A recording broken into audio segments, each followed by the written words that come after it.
Girls face பண்ற every month ப்ராப்ளத்துல இந்த periods pain grams like அதனால வர்ற மூட் ஸ்விங்ஸ் அதனால வர்ற பர்சனல் லைஃப்ல இருக்கு 1008 பிரச்சனை எல்லாம் தாண்டி நம்மளுக்கு இந்த நாப்கின்ஸும் அதை செலக்ட் பண்றது அதனால வர்ற இச்சஸ் ரேஷஸ் எல்லாம் வந்து கோத்ரூ பண்றது ரொம்ப கஷ்டமா இருக்கு. அதுலயும் நான் வந்து ரீசன்ட் டேஸா இந்த ரெகுலர் பிராண்ட்ஸ் எல்லாம் யூஸ் பண்ணி எனக்கே என்னடா அது ஒரு மாதிரி இருக்கே அப்படின்ற ஒரு ஃபீல் கொடுத்து அதுக்கப்புறம் நானே இந்த ஆர்கானிக்கா ஏதாவது ட்ரை பண்ணலாம்னு யோசிச்சுட்டு இருக்கும்போது தான் ஹாப்பி டே ஆர்கானிக்ல இருந்து எனக்கு நாப்கின்ஸ் அமைச்சிருந்தாங்க.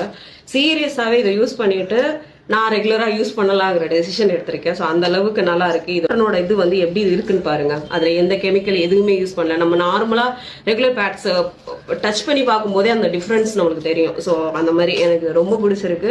இதுல சைசஸுமே அவங்க வந்து நிறைய கொடுத்துருக்காங்க. XL, double XL, regular pads, நம்ம ரெகுலரா நார்மல் சைஸ் யூஸ் பண்ணுவோம் இல்லையா. ஸோ அந்த மாதிரி எல்லா சைஸ்லயுமே இருக்கு. நீங்க அவங்க பேஜ் நான் டேக் பண்றேன், செக் அவுட் பண்ணி பாருங்க. Thank you so much. Bye bye.